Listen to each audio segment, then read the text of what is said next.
Assalamualaikum warahmatullahi wabarakatuh. Waalaikumsalam warahmatullahi wabarakatuh. Waalaikumsalam warahmatullahi wabarakatuh. Waalaikumsalam warahmatullahi wabarakatuh. Alhamdulillah wa syukrulillah, la haula wa la quwata illa billah. Bismillah, la yadurru ma'asmihi syai'un fil ardi wa la fis sama' wa huwas sami'ul alim. Bismillahilladzi la yadurru ma'asmihi syai'un fil ardi wa la fis sama' wa huwas sami'ul alim. Bismillahilladzi la yadurru ma'asmihi syai'un fil ardi wa la fis sama' wa huwas sami'ul alim. A'udzu bikalimatillahit tammati min syarri ma khalaq. La ilaha illa anta subhanaka inni kuntu minadz zalimin. Saudara-saudara yang saya cintai, yang saya banggakan, yang dirahmati Allah Subhanahu wa taala, bersyukurlah kita kehadirat Allah Subhanahu wa taala. Kita masih diberikan kesempatan, diberikan umur untuk menikmati hidup dan kehidupan ini, dan mudah-mudahan dapat kita syukuri ya, dengan sebaik-baiknya. Saudara-saudara yang dirahmati Allah Subhanahu wa taala, sebelum kita memulai perkuliahan kita, saya ingin menyampaikan bahwa saat ini pandemi masih berlangsung, dan kondisi di daerah istimewa Yogyakarta saat ini berada di zona merah ya, zona merah. Bahkan ada beberapa mahasiswa ya, jadi mahasiswa dari luar Jogja yang kemarin ada di Jogja terpapar dan akhirnya harus kembali lebih awal menghadap Allah Subhanahu wa taala. Mudah-mudahan husnul khotimah. Amin. Kemudian ada juga mahasiswa di Fakultas Bisnis dan Ekonomi atau FBE. Beliau adalah takmir di Masjid Al-Muqtasidin ya, dan kemarin terkonfirmasi terpapar juga. Sekarang sedang isolasi mandiri. Mudah-mudahan segera disembuhkan oleh Allah Subhanahu wa taala. Amin. Amin ya rabbal alamin. Terkait dengan hal itu, saya menghimbau gitu ya, ketika memang belum ada semacam edaran resmi atau panduan resmi dari Universitas Islam Indonesia terkait dengan perkuliahan luring ya di Jogja, alangkah lebih baiknya memang saat ini kita berada di tempat masing-masing terlebih dahulu untuk mengantisipasi kondisi yang saat ini masih belum bisa dikatakan aman ya. Jadi ini salah satu upaya kita, satu dariah ya, mencegah timbulnya kemudaratan ya. Darul mafasid muqaddamun ala jalbil masalih gitu ya. Jadi mencegah kemudaratan itu lebih utama ya, lebih didahulukan dibandingkan mengambil manfaat. Itu barangkali sebagai pengantar saya. Insya Allah hari ini kita ada di penghujung semester ini dalam perkuliahan kepemimpinan pendidikan ya. Tentu di dalam kesempatan-kesempatan yang ada hal yang bisa kita lakukan dengan maksimal, tapi juga ada hal yang memang banyak kita temui tidak sesuai dengan yang kita skenariokan awal atau kita harapkan dari awal. Ya, skenario terbaik adalah dari Allah Subhanahu wa taala. Sehingga kita dalam perkuliahan ini masih full daring by Zoom. Mudah-mudahan ini tetap tidak mengurangi hakikat kesempatan kita untuk berbagi, untuk sama-sama belajar dalam konteks kepemimpinan pendidikan. Baik, saudara-saudara yang dirahmati Allah Subhanahu wa taala, mari kita awali dulu kesempatan kita di dalam pertemuan terakhir untuk semester ini dalam mata kuliah kepemimpinan pendidikan ini dengan bersama-sama melafadzkan basmalah. Bismillahirrahmanirrahim. Saudara-saudara yang dirahmati Allah Subhanahu wa taala, sesuai dengan presentasi yang sudah ditampilkan, maka ada beberapa yang kemarin sudah tampil. Pertama adalah tentang model kepemimpinan atau gaya kepemimpinan, style of leadership ya, gaya kepemimpinan. Ada otoriter ya, kemudian ada demokratis ya, kemudian ada laissez-faire gitu ya, kemudian ada transformasional. Nah, dan sebenarnya masih banyak model-model yang lain yang sesungguhnya ini juga bisa membekali kita ya, membekali kita untuk menghadapi universitas kehidupan. Saya sebut universitas kehidupan karena setelah kita lepas dari bangku akademik ya, universitas akademik, kita akan terjun di dalam kancah yang lebih luas, kancah yang lebih menantang, kancah yang memang harus suka atau tidak suka kita hadapi. Nah, di sanalah tantangan yang sesungguhnya. Maka ilmu yang kita dapat akan bisa bernilai, akan bisa bermanfaat atau tidak, maka sangat tergantung kita bisa menggunakan dengan sebaik-baiknya atau tidak. Nah, oleh karena itu, pada kesempatan hari ini, saya menawarkan kepada saudara-saudara semuanya, kemarin Mas Atta sudah gitu ya, kemudian Mas Fakih sudah, kemudian Mas Noval juga sudah gitu ya. Ini yang belum, kemarin yang belum presentasi siapa ini nih? Mbak Istiqomah belum ya? Belum, Pak. Oh ya, siap hari ini? Insya Allah ya. Insya Allah, Pak. Sudah ada sih videonya, saya upload di YouTube. Oh, sudah diupload. Coba linknya dikasihkan di sini, nanti saya bantu untuk kalau pakai laptop sih nggak masalah, tapi kalau umpamanya tidak, bisa dikirim melalui link yang ada di chat kita, nanti bisa kita bantu untuk membuka gitu ya. Atau sebelum sambil menyiapkan presentasi dari Mbak Istiqomah, mungkin ada yang perlu dikonfirmasi, ditanyakan, atau dipertegas kembali. Monggo saya persilahkan kepada para mahasiswa semuanya.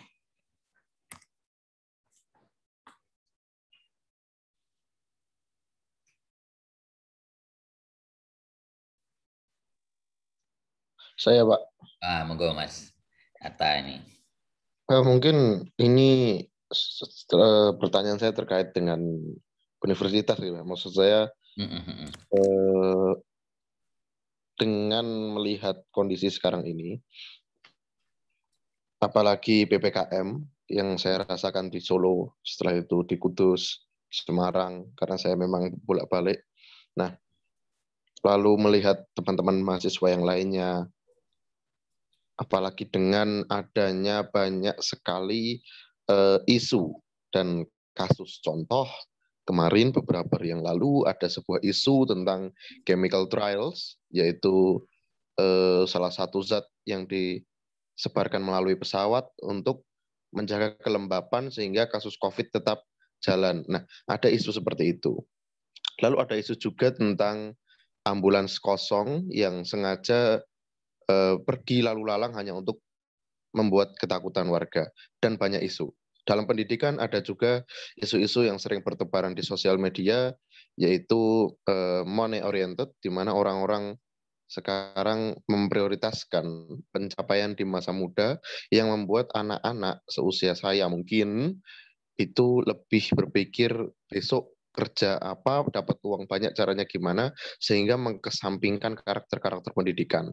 Nah, menurut Bapak, dengan banyak sekali kondisi yang sekarang ini menerpa mahasiswa, baik segi umum, baik segi karakter, kebiasaan, sosial media, dan isu-isu yang tadi, menurut Bapak, apakah Universitas Islam Indonesia terutama bisa sejalan atau bagaimana cara agar kita itu bisa mengantisipasi hal semacam itu, Pak.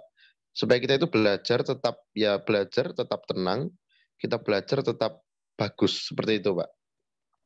Oke, baik. Ya, terima kasih Mas Atani. Saya kira pertanyaan yang sangat bagus ya, melihat situasi dan kondisi dan juga menuntut kesiapan kita sebagai seorang agent of change gitu ya. Jadi karena mahasiswa adalah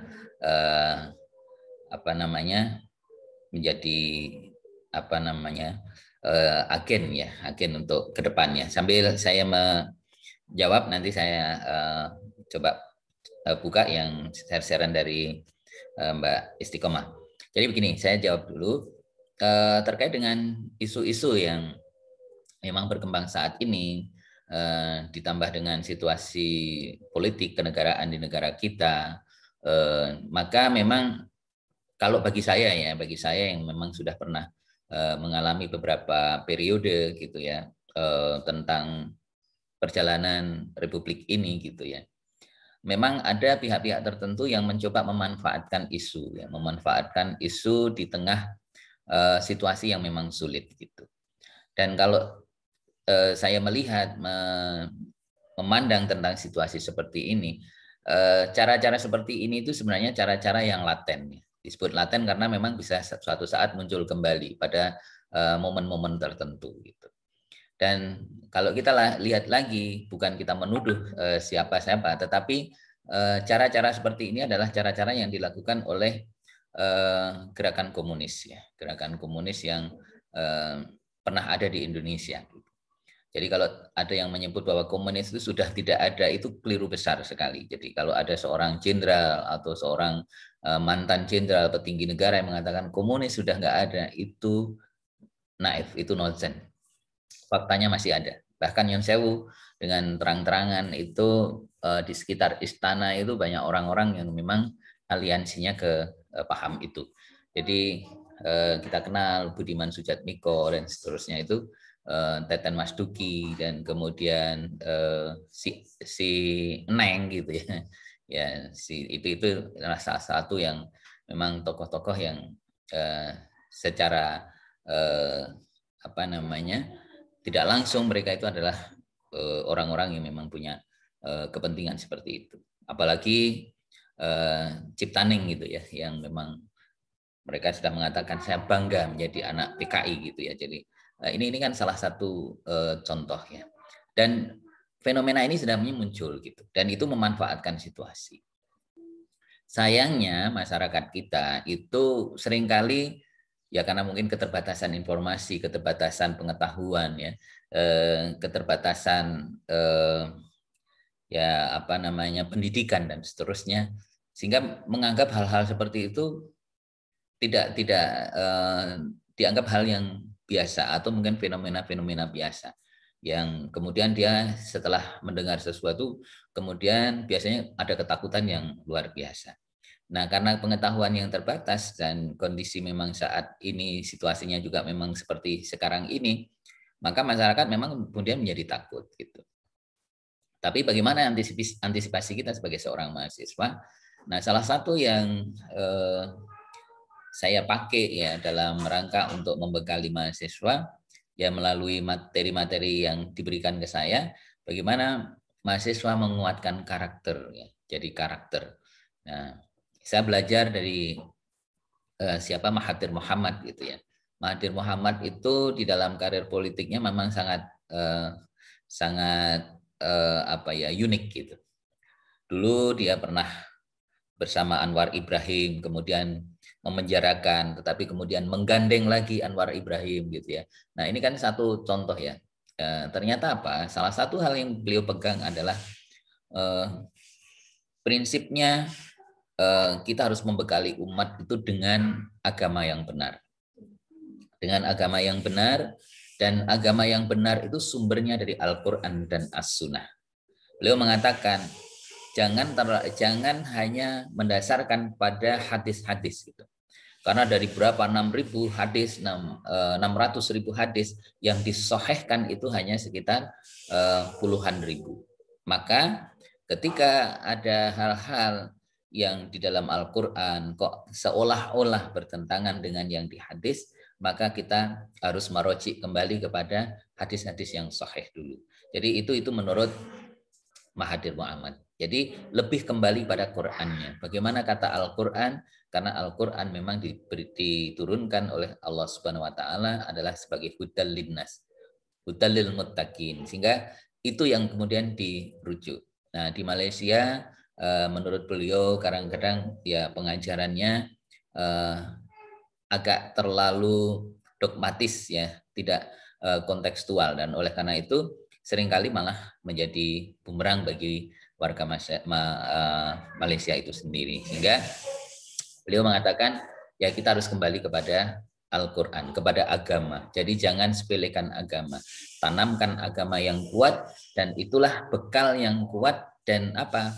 Ketika kita bisa memegang teguh, memahami agama dengan benar, sebagaimana hadis itu, wa may yuridillahu yufaqihu fiddin, gitu. Wa may yuridillahu syai'an, ya syai'an ya gitu. Jadi siapa yang dikehendaki Allah itu sebagai orang yang berpengetahuan gitu, maka dia yufaqihu fiddin gitu. Jadi mereka akan dipahamkan tentang agama. Jadi itu menurut sebuah hadis yang sangat sahih gitu. Sehingga agama ini penting. Makanya jangan sampai lupakan doa ya muqallibal qulub tsabit qalbi ala dinik gitu ya. Ya muqallibal qulub tsabit qalbi ala dinik gitu. Itu jangan sampai kita lepaskan. Karena apa? Mudah-mudahan dengan petunjuk yang ada di dalam agama sesuai dengan yang dikehendaki oleh Allah Subhanahu Wa Taala, dengan doa Allahumma arinil haqqa haqqan warzuqni ittiba'ah wa arinil batila batila warzuqni ijtinabah. Itu ya mudah-mudahan kita akan menjadi kuat. Jangan sepelekan masalah agama, dan memang itu harus dikedepankan. Jadi itu menurut saya harus dibekali itu. Kemudian yang kaitannya dengan institusi, insya Allah institusi punya antisipasi seperti itu. Kebetulan saya dekat dengan waktu WR3, kemudian direktur kemahasiswaan, beberapa dekan ya, yang hampir setiap hari kita juga berbicara tentang hal seperti itu. Yang paling penting sekarang ini ikuti saja kebijakan yang ada di universitas. Insya Allah UI tidak akan terlalu gampang terpancing dengan isu-isu yang memang itu justru menyesatkan. Nah, kalau umpamanya ada kayak gitu, ya kita mengantisipasi. Kita tidak perlu takut, tetapi kita tetap harus waspada. Nah, karena bisa jadi memang ini dimanfaatkan. Karena ada pihak-pihak tertentu yang memang tidak pengen Indonesia itu dalam keadaan aman. Indonesia itu dalam keadaan settle.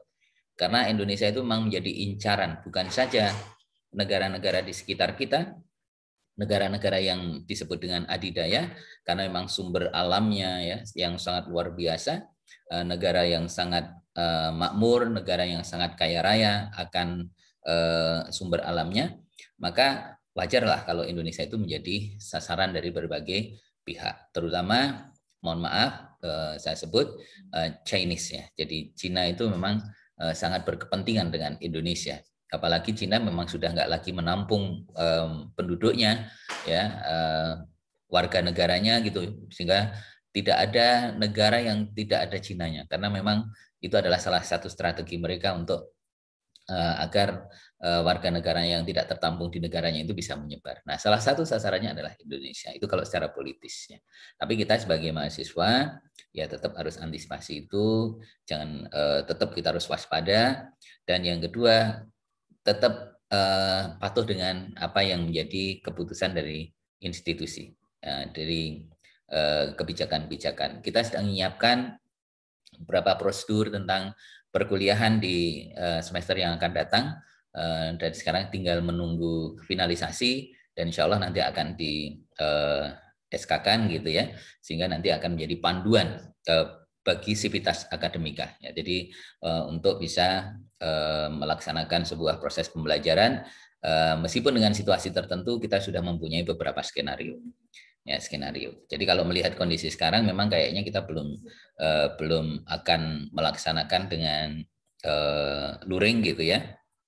Apalagi di daerah istimewa Yogyakarta, khususnya di kampus ini, mohon maaf, di kampus ini informasinya juga cukup signifikan. Shelter yang menampung 69 kamar gitu, 69 kamar semuanya sudah terisi penuh. Bahkan sering keluar masuk antrian selesai, kemudian sterilisasi, ada lagi sudah booking dan seterusnya. Itu salah satu contoh.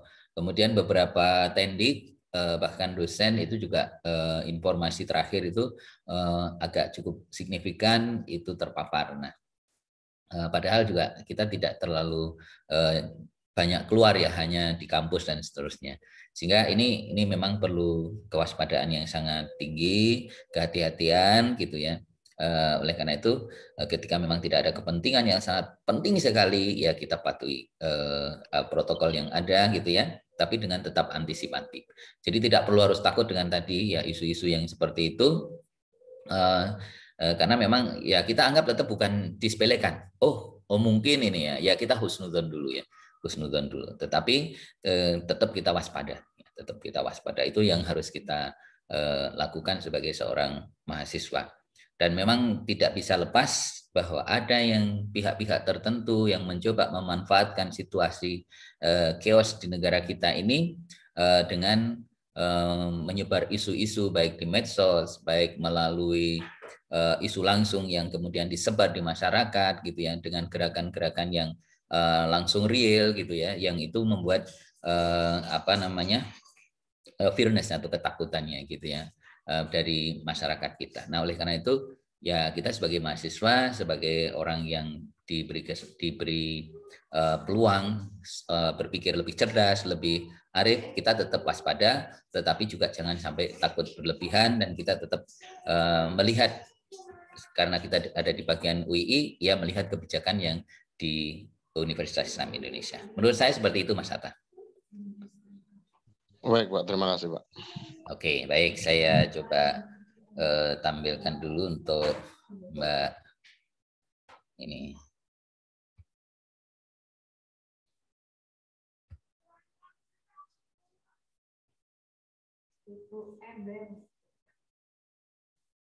Assalamualaikum warahmatullahi.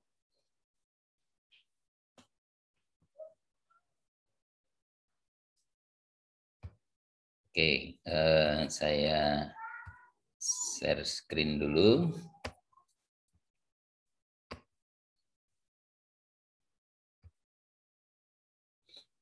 Baik, Mbak Istiqomah sudah siap nggih? Insya Allah siap, Pak. Oke, baik. Ini langsung saya putar. Atau mungkin ada pengantar dulu?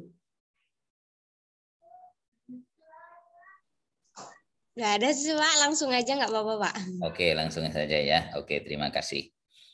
Baik, saya langsung mulai. Bismillahirrahmanirrahim. Assalamualaikum warahmatullahi wabarakatuh. Perkenalkan, nama saya Istiqomah, NIM 1942-2055, Prodi Pendidikan Agama Islam, Fakultas Ilmu Agama Islam, Universitas Islam Indonesia.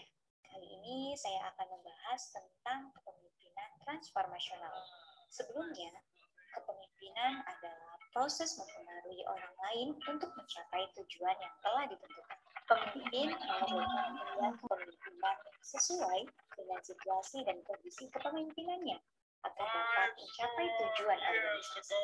Salah satu dari beberapa gaya kepemimpinan dalam pola perubahan di organisasi adalah gaya kepemimpinan transformasional.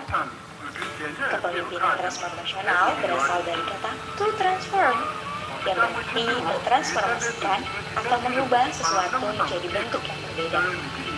Sehingga kepemimpinan ini menuntut pemimpinnya untuk dapat mendorong dan menginspirasi pengikutnya agar bergerak melakukan perubahan menuju tercapainya tujuan organisasi. Konsep kepemimpinan ini pertama kali dikemukakan oleh James Nickerbonius yang mengatakan bahwa pemimpin transformasional mencoba untuk membangun kesadaran para bawahannya dengan menyatukan cita-cita yang besar dan moralitas yang tinggi seperti kejayaan, kebersamaan, dan kemanusiaan. Kelebihan dari kepemimpinan transformasional ini adalah komitmen yang timbul pada bawahannya itu akan bersifat mengikat emosionalnya. lalu mampu memberdayakan potensi karyawan-karyawannya. Yang ketiga, meningkatkan hubungan interpersonal antara pemimpin dan karyawan. Selain daripada kelebihan, kita tahu bahwa tidak ada satupun gaya kepemimpinan yang sempurna, sehingga gaya kepemimpinan transformasional ini memiliki kekurangan. Yang pertama, harus terus menjalin komunikasi antara pemimpin dengan karyawannya, lalu membutuhkan umpan balik atau feedback yang konsisten. Lalu, kepemimpinan transformasional ini memerlukan pemimpin yang memiliki pribadi untuk melatih orang lain, lalu membutuhkan perhatian secara detail, misalnya kepada karyawannya gitu. Karakteristik gaya kepemimpinan transformasional. Yang pertama, idealis influence atau pengaruh ideal adalah pemimpin memiliki keyakinan diri yang kuat, komitmen yang tinggi, visi jelas, tekun, bekerja keras, konsisten, mampu menunjukkan ide-ide penting dan besar, mampu menularkannya ke karyawannya, mampu mempengaruhi dan menimbulkan emosi-emosi yang kuat kepada pegawai terhadap sasaran organisasi, memberi wawasan serta kesadaran akan misi, membangkitkan kebanggaan, serta menumbuhkan kepercayaan kepada para pengikutnya. 2. Inspirational motivation atau motivasi inspirasional adalah pemimpin yang mampu mengartikulasikan pengharapan yang jelas terhadap prestasi bawahan, mendemonstrasikan komitmennya terhadap seluruh tujuan organisasi, dan membangkitkan optimisme dan antusiasme yang tinggi terhadap pegawainya. 3. Intellectual stimulation atau stimulasi intelektual adalah karakter seseorang pemimpin yang mampu menumbuhkan ide-ide baru untuk mendorong bawahannya agar menyelesaikan permasalahan dengan cermat dan rasional, serta mampu meningkatkan kecerdasan bawahan untuk meningkatkan kreativitas masing-masing. 4. Individual consideration atau pertimbangan individu adalah pemimpin yang mampu memahami perbedaan individual bawahannya, memberikan perhatian pribadi, dan pemimpin yang memperlakukan masing-masing bawahan sebagai individu serta mendampingi mereka, memonitor, dan menentukan peluang. Prinsip-prinsip yang harus diciptakan oleh seorang pemimpin transformasional yang simplifikasi, motivasi, fasilitasi, mobilitasi, siap siaga, dan mereka. Kesimpulan dari materi gaya kepemimpinan transformasional ini adalah bahwa tidak ada satupun gaya kepemimpinan yang sempurna, sehingga setiap gaya kepemimpinan pasti memiliki kelebihan dan kekurangannya. Agar menjadi efektif, maka seorang pemimpin dapat menggunakan gaya kepemimpinan yang sesuai dengan situasi dan kondisi organisasinya. Terima kasih. Sekian yang dapat saya sampaikan. Semoga video ini bermanfaat. Saya akhiri. Wassalamualaikum warahmatullahi wabarakatuh. Waalaikumsalam warahmatullahi wabarakatuh. Ya, itu tadi presentasi dari Mbak Istiqomah ya. Nah, mungkin dari teman-teman yang lain, para mahasiswa yang lain mau menanggapi, memberikan komen, dipersilahkan. Bisa ditujukan kepada Mbak Istiqomah. Mangga.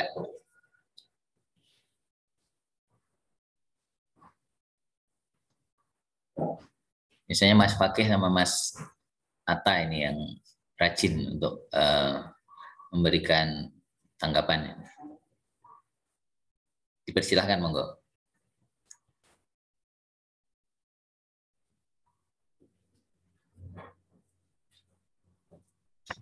Mungkin kalau misalkan teman-teman belum dapat pertanyaan, mungkin saya bisa bertanya, Pak. Monggo, silahkan Mas Atta. Terkait model kepemimpinan seperti itu, apakah model kepemimpinan yang berjalan sama misalkan ya, transformatif atau visioner dan lain-lain, apakah itu bisa berjalan pada sebuah negara dalam waktu yang lama? Maksud saya, misalkan, apakah selama-lamanya Indonesia bisa menggunakan modal kepemimpinan demokrasi? Ataukah ada sebuah masa di mana akan ada modal kepemimpinan yang lain? Seperti itu, Pak. Karena kita kan tahu setiap hari selalu berubah, tidak ada yang sama. Maka dari itu, apakah kepemimpinan sifatnya seperti itu juga?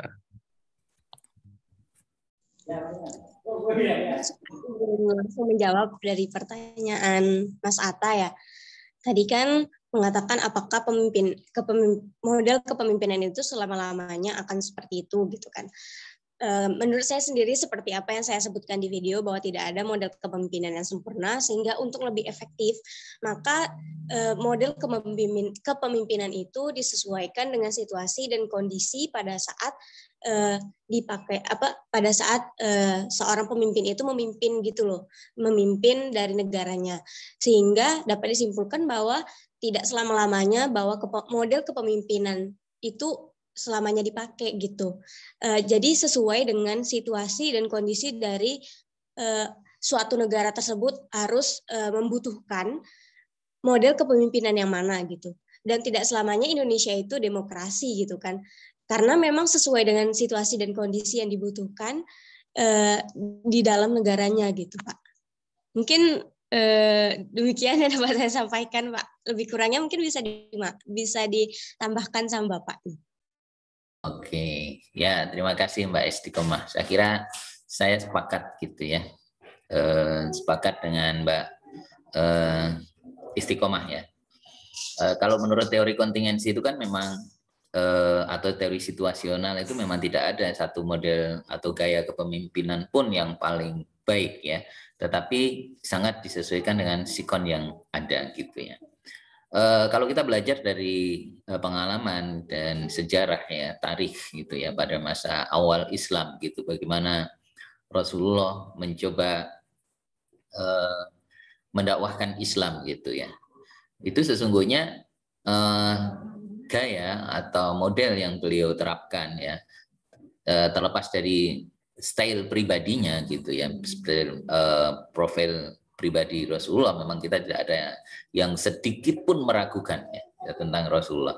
Tetapi kalau kita melihat karena di awal itu adalah masih menanamkan akidah gitu ya, maka akidah itu tidak ada tawar-menawar. Jawabannya hanya ya dan tidak, mau dan tidak mau gitu. Jadi hanya dua pilihan. Tiga pilihan berarti yang di tengah-tengah itu adalah masuk kategori yang tidak gitu kan. Nah, oleh karena itu waktu itu Rasulullah tegas gitu ya, dengan agak otoriter dalam menerapkan itu. Tetapi ketika situasinya sudah berjalan dengan baik ya, kemudian Madinah sudah bisa ditata ya dengan meletakkan beberapa hal gitu ya. Pertama adalah membangun masjid yang untuk mempersaudarakan, kemudian mempersaudarakan kaum Ansor dan Muhajirin gitu ya.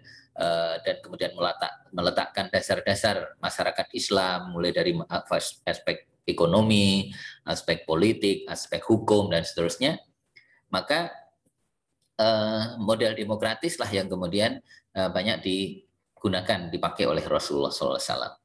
Nah, termasuk juga di Indonesia kita lihat di awal ketika Pak Harto itu memimpin, itu memang beliau sangat dikenal sebagai pemimpin yang otoriter. Tetapi memang kita tidak bisa pungkiri karena situasi negara saat itu sedang membutuhkan satu situasi keamanan, stabilitas gitu. Maka harus ada langkah yang tegas yang bersifat instruksi untuk mengamankan situasi itu. Tidak boleh banyak pendapat pandangan gitu ya, sehingga cenderung harus memang menjadi satu komando gitu. Dan itu berlangsung cukup bagus ya, dengan replikanya di awal itu memang step by step capaiannya cukup bagus gitu. Tetapi menjadi tidak elok ketika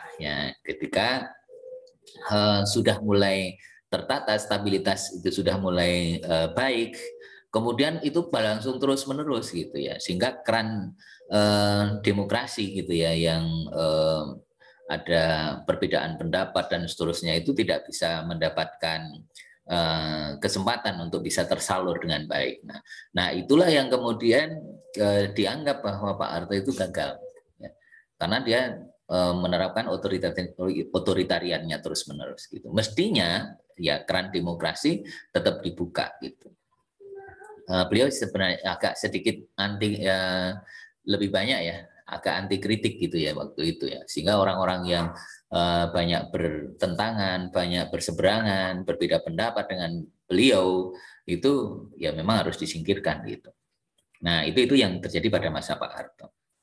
Saya masih ingat beberapa senior saya di Universitas Islam Indonesia ketika masih mahasiswa yang vokal-vokal itu dulu ya sampai berapa waktu itu hilang gitu ya. Ternyata setelah lama kemudian balik lagi ke kampus, mereka cerita sebenarnya mereka ditangkap oleh intel-intel itu dan kemudian diintimidasi, bahkan ada yang disiksa dan seterusnya. Itu zaman dulu sekitar tahun 1988 gitu ya. Nah, saudara belum lahir gitu ya. Nah, saudara belum lahir, belum apa-apa. Ya ini ya. Jadi itu saya sudah mengalami situasi seperti itu gitu. Apalagi para tokoh pada masa itu kita mengenal Imaduddin Abdurrahim gitu ya, tokoh di IPB itu ya. Kemudian ada Pak Amin Rais, kemudian ada zaman itu apa namanya? Terus setelah itu nanti ada Budiman Sujatmiko dan seterusnya. Itu ini ya, terlepas mereka aliansinya kemana sekarang, tapi dulu dia termasuk orang-orang yang vokal gitu ya. Saya masih ingat Pak Sahirul Alim ya, seorang dosen ya. Sebenarnya profesor ya, tapi dia belum sampai profesor karena sekolahnya tidak selesai. Tapi kalau keilmuannya beliau sangat diakui. Itu Profesor Dr. Sahirul Alim ya, Insinyur Sahirul Alim MSc, orang Madura. Dia seorang saintis ya, ahli kimia, dan beliau hafal Quran ya. Ya, beliau hafal Quran. Nah, dia itulah yang dulu pernah di ini proses waktu Kedung Ombo dan seterusnya, Borobudur, waktu itu ada apa namanya itu peledakan di Borobudur gitu ya. Itu yang ditangkap pertama itu Pak Sahirul Alim karena apa? Dia ahli kimia. Jangan-jangan dia yang dianggap sebagai orang yang menyebarkan itu gitu ya.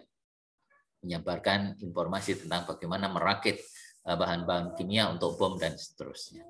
Sampai, mohon maaf, penyiksaannya sangat luar biasa. Beliau di-strom, sehingga pada saat akhir masa akhirnya tua gitu ya, karena beliau dulu termasuk pengurus Yayasan Badan Wakaf, sampai menjadi seperti orang linglung gitu ya.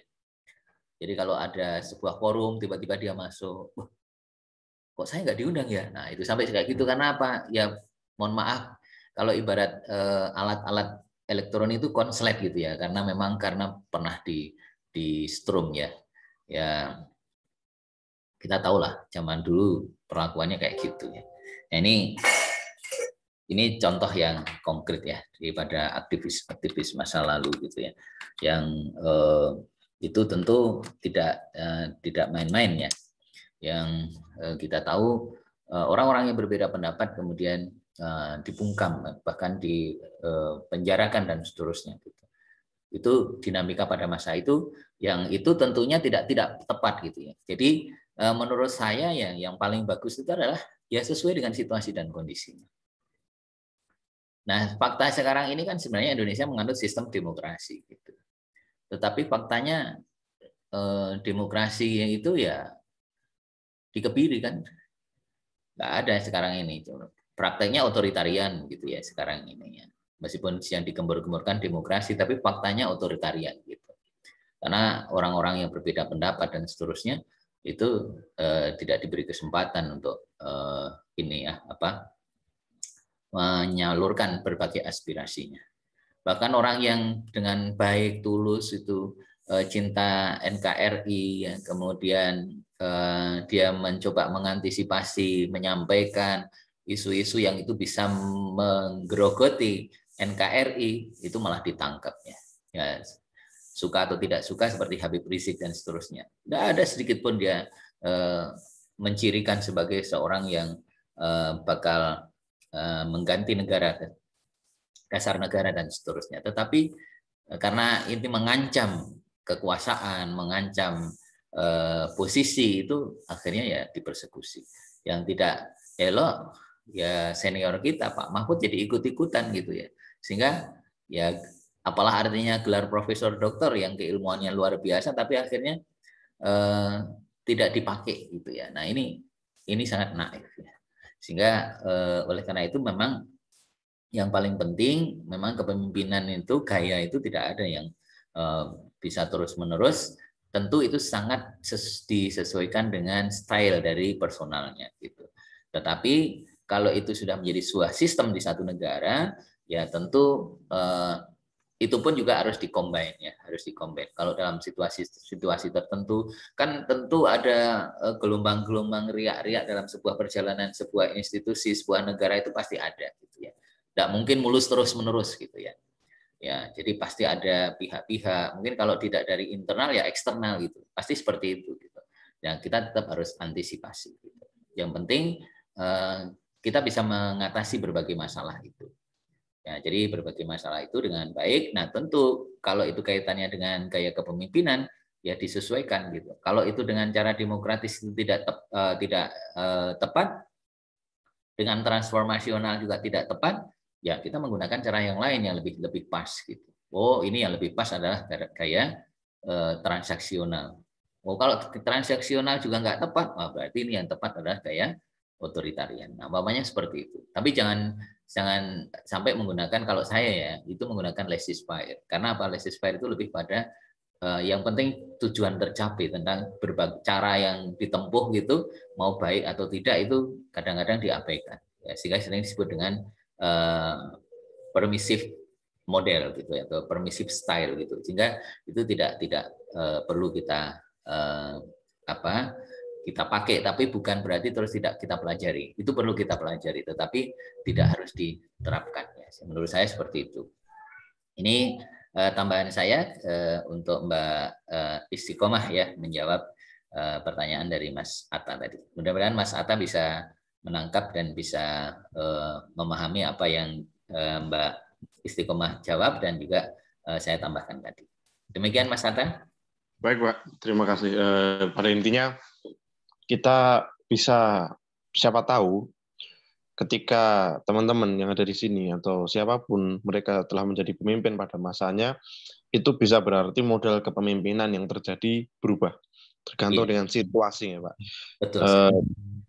Misalkan ketika beberapa orang nanti misalkan mahasiswa UI ke Amerika dan merubah sistem ekonomi di sana menjadi tidak liberal, itu mungkin saja terjadi sesuai dengan kondisi, apalagi dengan adanya coronavirus dan lain-lain ini memberikan transformasi yang cukup besar. Seperti itu nggak Pak? Berarti Pak? Betul sekali. Yeah. Yeah. Jadi kita sangat fleksibel dan itu sebuah institusi yang benar, yang baik. Itu ada yang namanya kalau dalam istilah manajemen strategik itu disebut dengan apa namanya itu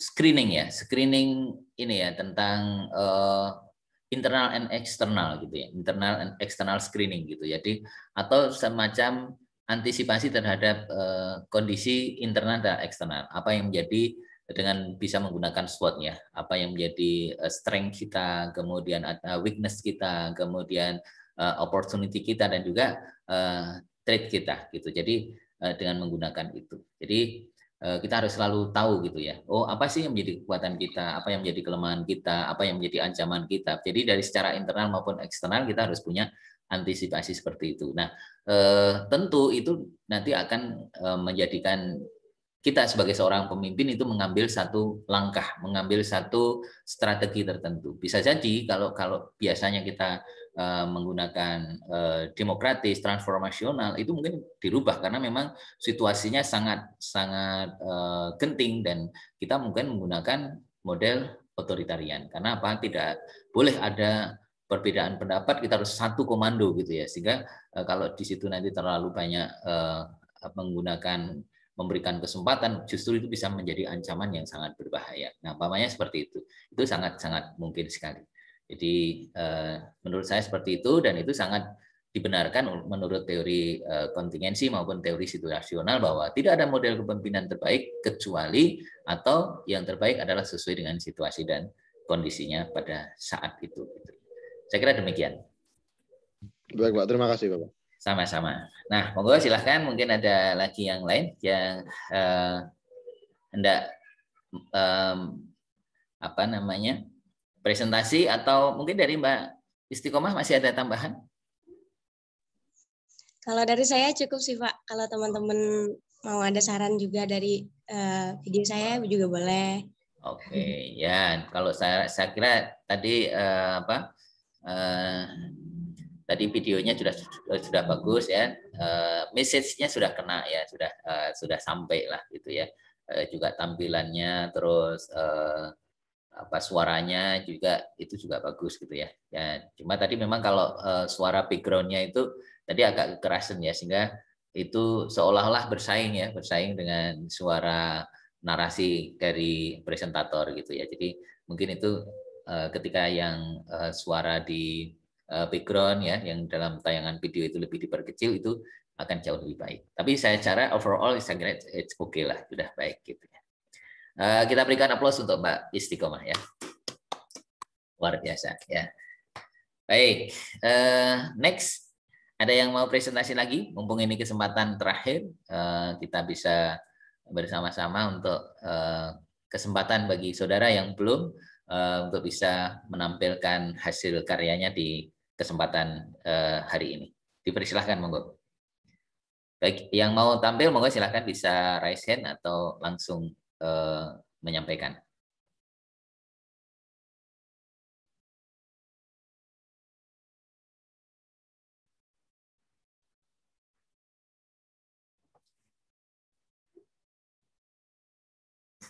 Ada lagi? Ada yang mau menampilkan servant leadership atau mungkin prophetic leadership? Atau mungkin juga authentic leadership?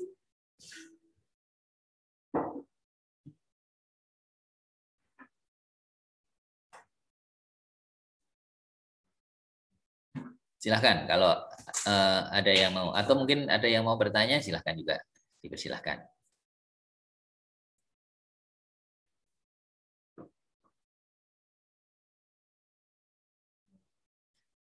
Oke, ya.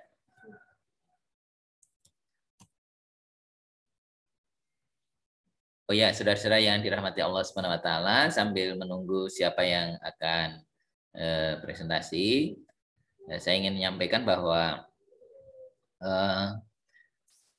saya berharap nanti semua mengirim video hasil karyanya ini, nanti bisa melalui WA kalau cukup, kalau nggak cukup ya bisa linknya bisa di Google Classroom ya, di Google Classroom. Mudah-mudahan kalau di Google Classroom bisa cukup ya, karena di sana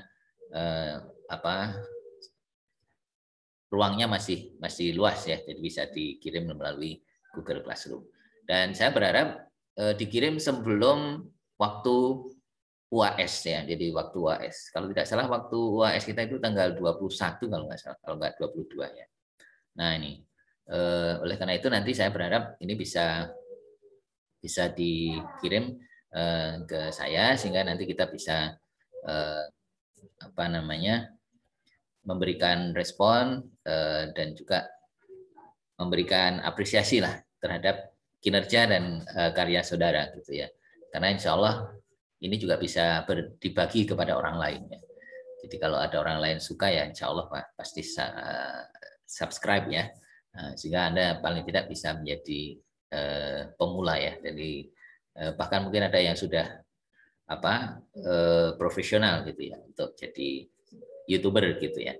Nah, itu. Kemudian bagi yang sudah mengirim gitu ya, atau sudah selesai tapi kemudian mau dicoba diedit ulang, diperbaiki kembali, kemudian nanti difinalisasi dan dikirim kembali, juga saya kasih kesempatan yang seluas-luasnya gitu ya. Pokoknya yang terbaik yang nanti bisa diberikan ke saya gitu ya.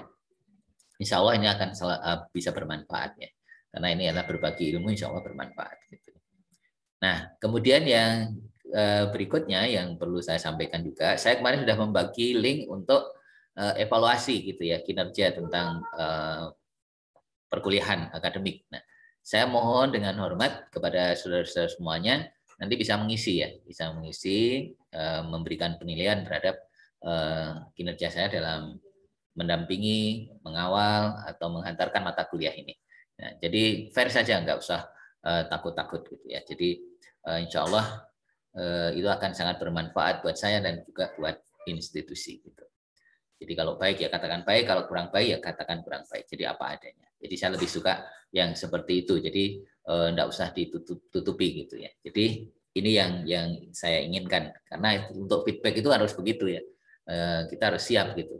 Tidak semua orang kan pasti suka gitu ya, tapi ada juga yang enggak suka gitu ya. Nah, jadi seperti itu. Tapi sebaliknya juga ada orang yang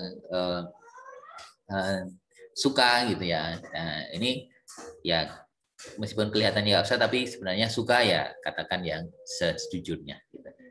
Jadi seperti lagu, katakan sejujurnya. Ya, saya kira seperti itu. Baik, ada yang mau presentasi lagi? Dipersilahkan.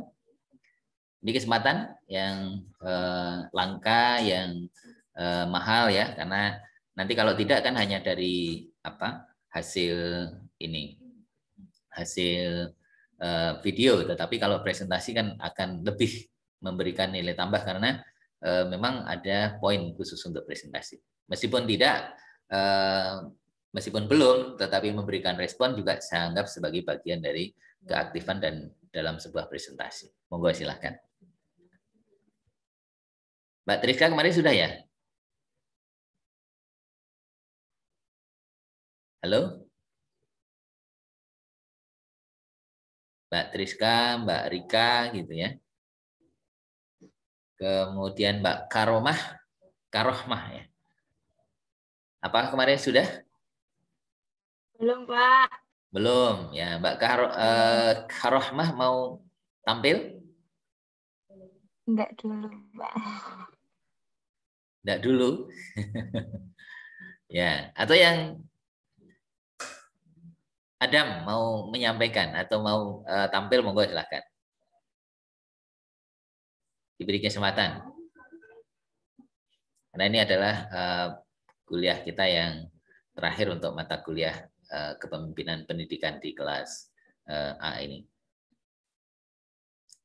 Monggo. Atau kalau tidak, mungkin ada lagi yang ingin bertanya, berbagi pengalaman, ataupun juga menanggapi berbagai hal terkait dengan situasi dan kondisi saat ini, meskipun tadi sudah diawali oleh Mas Atta. Monggo silahkan.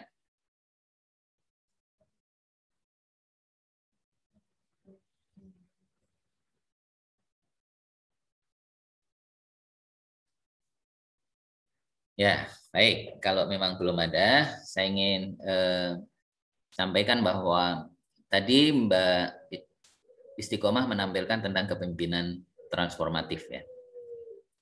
Jadi model ini adalah salah satu model yang biasanya dekat dengan model visioner ya. Karena memang dituntut dalam kepemimpinan transformatif ini seorang pemimpin itu harus memiliki kejelasan dalam hal visi dan misi ya. Dalam hal visi dan misi. Kemudian pemimpin mempunyai rasa tanggung jawab yang cukup besar ya dalam konteks ini ya. Nah, biasanya kepemimpinan ini akan menjadi lebih baik lagi ketika dikombin dengan model transaksional.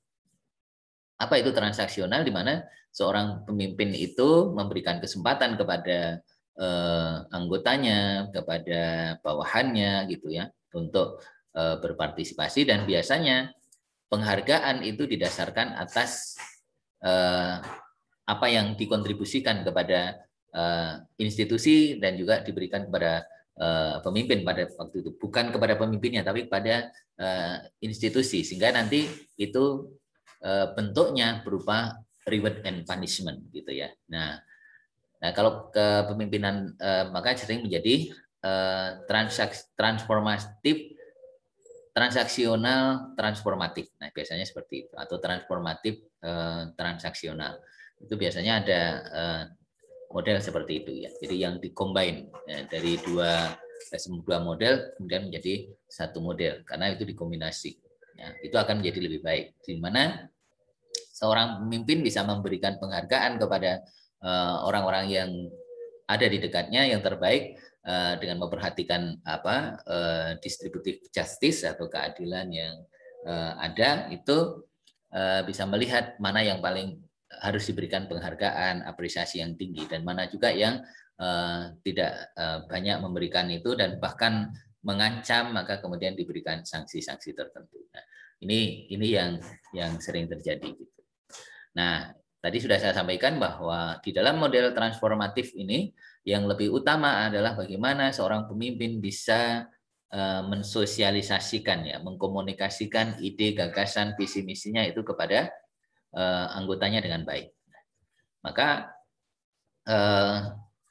di sini akan menjadi sangat bagus ketika bisa dikombin lagi ya dengan servant leadership gitu ya.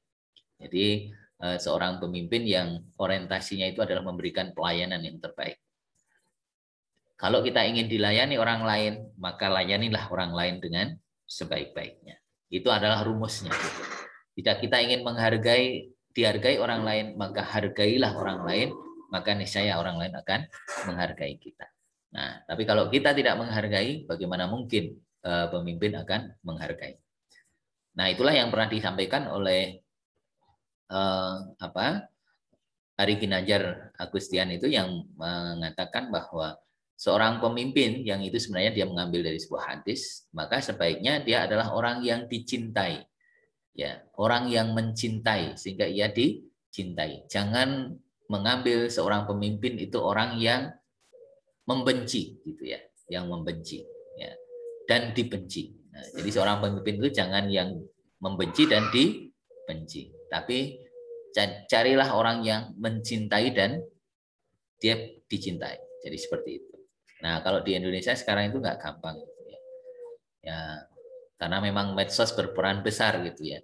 Meskipun orangnya baik, tapi medsos selalu mengekspos yang tidak baiknya, ya jadi tidak baik gitu ya. Demikian pula sebaliknya. Jadi seperti itu. Nah, ini hal yang penting. Tetapi sekali lagi, kalau itu kaitannya dengan konteks pemimpinan ke depan, maka jangan tinggalkan nilai-nilai Islamnya, gitu ya, nilai-nilai Islamnya. Ya, jadi nilai-nilai Islam itulah yang harus kita tumbuhkan, yang harus kita tegakkan, yang harus kita pegang teguh, dan itu bisa menjadi ruh, ya. Karena sebagaimana di dalam Al-Quran surat ketiga ayat 85, wa may yabtaghi ghairal islami dina fala yuqbala minhu wa huwa fil akhirati minal khasirin. Barang siapa mencari agama atau jalan, model atau apapun ya selain Islam, fala yuqbala minhu, maka tidak akan diterima oleh Allah Subhanahu wa taala amal-amalnya tadi gitu ya. Wa huwa fil akhirati minal khasirin, dan di akhirat dia termasuk orang yang merugi. Jadi saya kira seperti itu. Jadi ini saya kira sangat jelas ya, sangat tegas, sehingga itu harus menjadi ruh kita. Makanya tadi di awal saya sudah menyampaikan, maka jangan tinggalkan doa ya muqallibal qulub tsabit qalbi ala dinik gitu ya. Nah, jadi itu ya. Wahai yang membolak-balikkan hati gitu ya, teguhkanlah gitu ya hatiku gitu ya, ala dinik gitu ya, atas agama ya, agama engkau yaitu agama Islam. Inna dina indallahil Islam. Tidak ada agama yang paling diridhoi, yang paling benar di sisi Allah kecuali Islam. Jadi seperti itu. Ya, ini penting bagi kita. Jadi dalam hal ini kita tegas ya. Berlaku lakum dinukum waliyadin. Jadi prinsip kita ya sudah itu harus kita pegang teguh. Jangan membenarkan prinsip yang lain ya. Apalagi ini ada kaitannya dengan masalah akidah. Jadi kita memang harus punya ketegasan. Wah kalau begitu nanti dianggap radikal Pak. Ya radikal itu memang jualannya orang-orang yang tidak suka dengan Islam gitu ya. Sehingga apapun yang sering terkait dengan Islam itu dicap radikal ya karena memang mereka itu mengalami orang-orang yang seperti itu adalah sedang berada dalam Islamofobia ya ketakutan kepada Islam. Tapi kita harus belajar kepada Vladimir Putin. Siapa Vladimir Putin? Ini Mas Atta yang paling tahu ya. Ini adalah presiden Rusia ya. Presiden Rusia dia adalah Vladimir Putin itu dikenal sebagai seorang penganut Katolik Ortodoks gitu ya. Tetapi biasanya Katolik dengan Islam itu kan ini ya bertentangan. Tapi beliau yakin bahwa Islam bukan ancaman. Islam itu adalah justru sumber dari ketenangan. Makanya beliau sangat welcome dengan Islam. Dan terbukti sekarang Rusia itu adalah negara yang mayoritas penduduknya bisa menganut agama Islam. Dan beliau banyak menggandeng ya orang-orang tokoh-tokoh Muslim dan itu terbukti kontribusinya juga sangat luar biasa. Bahkan beliau itu juga dekat dengan Erdogan ya, tidak dekat dengan siapa? Jinping ya, atau presiden di Amerika gitu ya. Tapi dia lebih dekat kepada Erdogan. Artinya menunjukkan bahwa keberpihakan kepada Islam itu memang sudah saatnya. Karena Islam itu bukan ancaman, tapi Islam itu adalah sumber ketenangan, sumber kebahagiaan, sumber kesejahteraan. Jadi seperti itu. Ya, kita harus yakin karena memang di dalam Al-Qur'an juga seperti itu. Nah, bahkan Mahathir Muhammad tadi di awal saya sudah singgung, Mahathir Muhammad sendiri ketika beliau diwawancarai oleh siapa? Najwa Shihab itu yang kaitannya dengan masalah Islam di Malaysia, dia katakan bahwa harus kembali kepada Al-Quran dan As-Sunnah. Tetapi terkait dengan masalah sunnah termasuk juga hadis-hadis, ada berapa 600 ribuan hadis itu tidak semuanya benar. Yang benar kan hanya puluhan ribu saja. Nah, maka ketika ada hal-hal yang sedikit bertentangan dengan Al-Quran, maka tidak serta-merta dahulukan hadisnya, tapi kembalikan dulu kepada Al-Qur'annya. Pilih hadis-hadis yang sahih, yang betul-betul disahihkan. Nah, jadi seperti itu.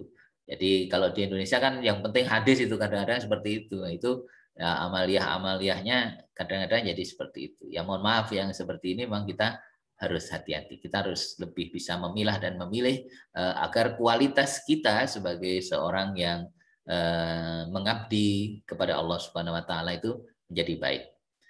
Dulu pernah saya sampaikan bahwa sebuah asar pernah disampaikan bahwa laisal Islam illa biquwatin wala quwata illa bi jama'atin wala jama'ata illa bi umaratin wala umarata illa bi ta'atin wala ta'ata illa bi ta'atillah. Nah, saya kira seperti itu ya. Kalau ada salah dalam saya menyampaikan nanti tolong dikoreksi. Tapi intinya seperti itu. Jadi tidak ada Islam kecuali dengan kekuatannya.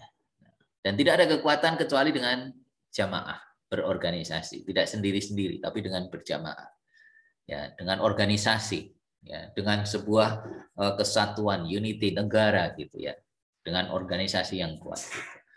Wala jama'atan ya ila bi umaratin. Dan ada organisasi maka akan kacau kalau tidak ada pemimpinnya ya. Wala umarata illa bi taatin. Ada pemimpin tapi kalau nggak ada ketaatan apalah artinya. Wala taata, tidak ada ketaatan illa taatillah gitu ya. Illa bi taatillah, kecuali dengan taat kepada Allah Subhanahu wa taala. Insya Allah kalau pemimpin itu taat kepada Allah, maka Allah lah yang akan menolong ya.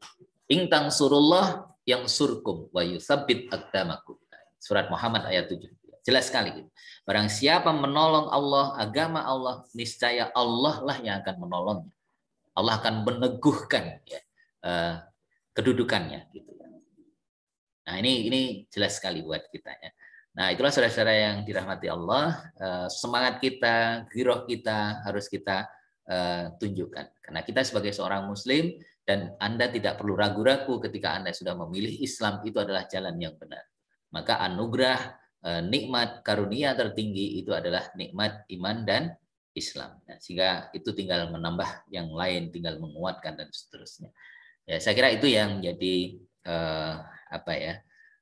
dorongan saya untuk memotivasi diri saya sendiri pribadi maupun juga saudara-saudara semuanya, bahwa kita sudah diciptakan oleh Allah Subhanahu wa taala sebagai khalifah fil ard gitu ya, wakil Allah di muka bumi, yang kita punya kedudukan sebagai orang yang senantiasa ibadah kepada Allah, ya, taat kepada Allah. Kita sebagai seorang pemimpin, tapi kita juga seorang abdun, ya, seorang hamba, ya, tetap kita menghamba kepada Allah Subhanahu wa taala dalam menjalankan tugas kita sebagai seorang pemimpin di muka bumi gitu ya.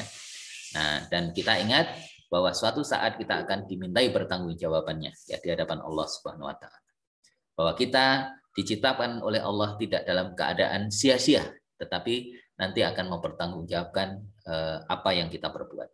Surat ke-23 ayat 115 menjelaskan tentang hal itu. Dan hadis Rasulullah juga menjelaskan itu, kulukum ra'in wa kulukum mas'ulun an ra'iyati. Semuanya akan dipertanggungjawabkan. Kalau toh sekarang ada yang bisa mempermainkan kekuasaan di hadapan manusia, tetapi di hadapan Allah tidak akan ada yang bisa. Karena Allah lah yang berkuasa. Beliau bisa menghukumi sesuai dengan apa yang telah diperbuat oleh manusianya.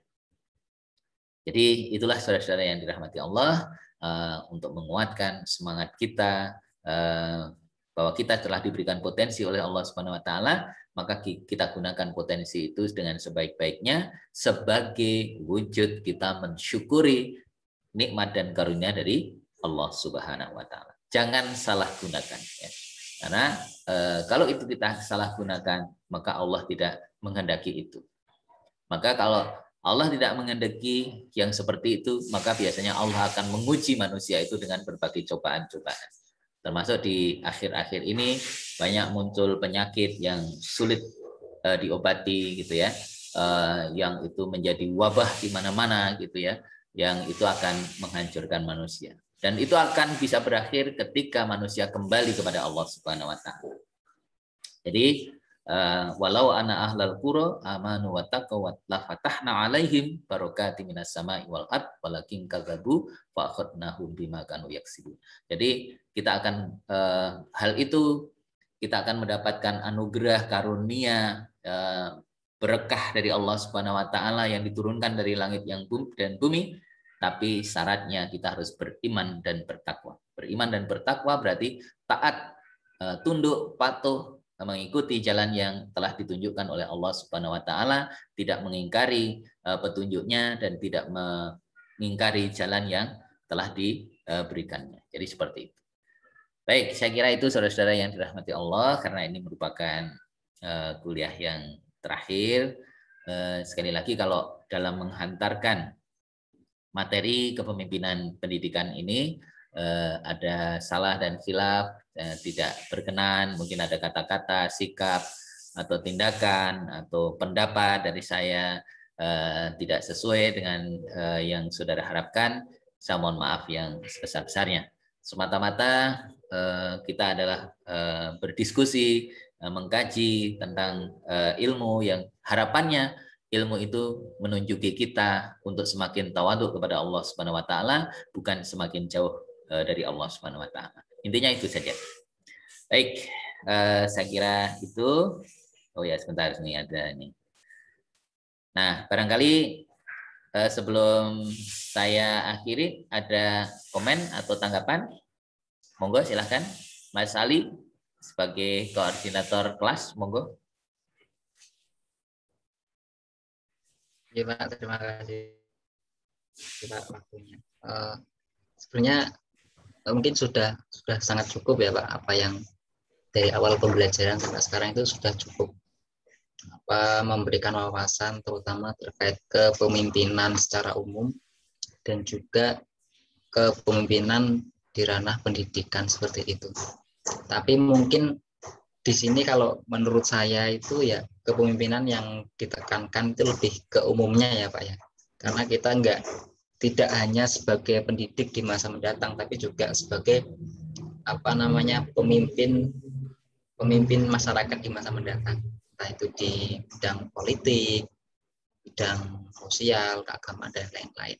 Tapi juga seandainya nanti ke depan kok di kami itu emang berorientasi di dunia pendidikan, ya hendaknya jiwa-jiwa kepemimpinan itu juga masih tetap diterapkan seperti itu.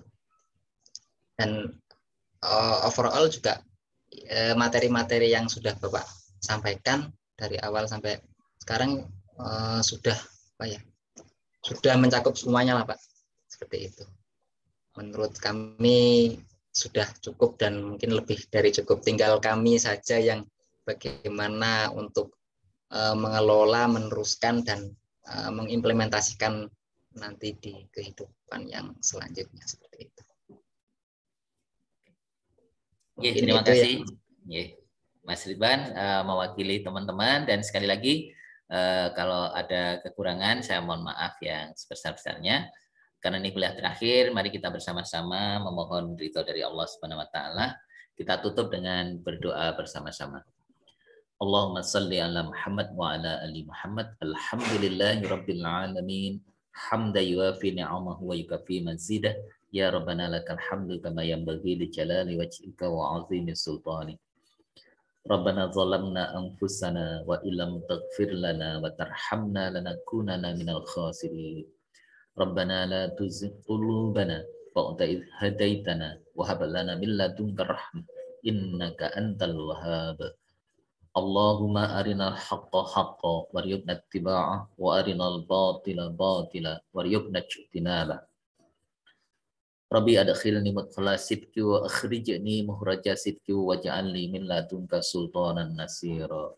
Rabbi habli hukma wa alhiqni bis solihin waj'alni lisana sidqin fil akhirin waj'alni min warathati jannatin na'im. Ya Aziz ya Ghaffar ya Rahman ya Rahim. Rabbana atina min ladunka rahmah wa hayyi' lana min amrina rasyada. Rabbana atina fid dunya hasanah wa fil akhirati hasanah wa qina adzabannar. Rabbi ij'alni muqimas shalah wa min dzurriyyati. Rabbana wa taqabbal du'a. Rabbana ighfirli wa liwalidayya wa lil mu'minina yawma yaqumul hisab. Subhana rabbika rabbil izzati amma yasifun. Wassalamun alal mursalin. Walhamdulillahi rabbil alamin. Assalamualaikum warahmatullahi wabarakatuh. Waalaikumsalam warahmatullahi wabarakatuh. Terima kasih Bapak. Sami-sami. Saya close nggih. Nggih Bapak, matur nuwun.